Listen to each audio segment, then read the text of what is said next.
Salut les amis, coucou les petits loups. Alors aujourd'hui, c'est le jour des bons plans. Je vous dirai une petite chose à la fin de la vidéo et pour savoir si ça peut vous intéresser ou pas. Alors nous avons bien évidemment Groupon. Comme d'habitude, je vous mets les liens sous la vidéo. Donc il y a Groupon qui vous propose des voyages. Alors je regarde mes petites notes. Des voyages sur Annecy par exemple, Saint-Rémy-de-Provence, etc. à prix intéressant. Showroom privé, alors là ce sont des vêtements qui vous sont proposés, Lacoste entre autres choses. Rakuten qui est ex Price Minister vous propose des rabais et des choses intéressantes, enfin qui peuvent vous intéresser. iGraal, je vous mets le lien d'affiliation et j'espère que vous êtes abonné à iGraal. EasyCash vous propose aussi des modalités pour vous racheter votre matériel en ligne et pour vendre le vôtre, etc., etc. Et enfin, Apple qui vous propose une option de paiement avec votre iPhone. Voilà.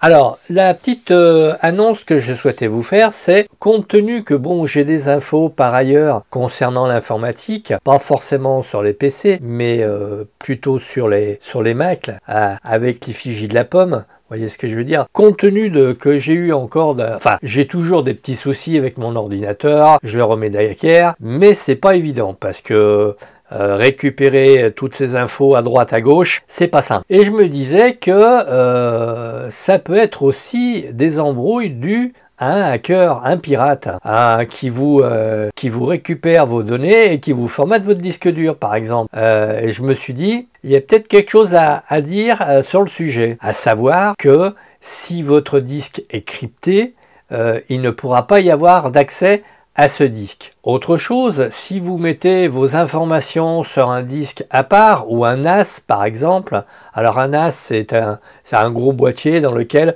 on met plusieurs disques durs, il y a 1/5 de chaque disque qui est reporté sur les autres. Ainsi, s'il y a une panne sur un disque, eh bien on peut récupérer l'information à partir des autres disques durs et on reconstitue le premier disque. Alors c'est vrai que l'on perd 1/5 de la place, mais parfois il vaut mieux perdre 1/5 par exemple sur 8 téraoctets où on va dire simplement un 5 téraoctets, on va dire on écrit que 4 téraoctets sur le disque, donc 5 x 4 20 au lieu de 25 téra. Ceci dit, on a la sécurité de se dire bon, on peut récupérer nos infos. Alors moi ce que je vous conseille comme stratégie, c'est que lorsque vous êtes sur internet, vous ne branchez pas votre NAS. Quand vous arrêtez de vous mettre sur internet, vous allez allumer votre NAS et vous sauvegardez votre disque après l'avoir passé au scan d'un antivirus. Comme ça, vous êtes sûr et certain que sur votre NAS, donc votre sauvegarde,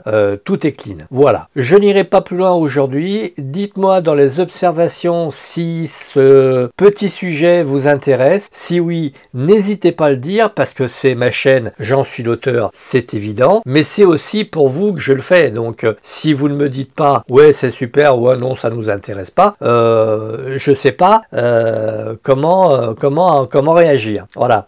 Alors, comme d'habitude, vous likez, vous partagez, vous vous abonnez, vous faites du bruit autour de mes vidéos. Puis merci pour votre écoute et à très vite.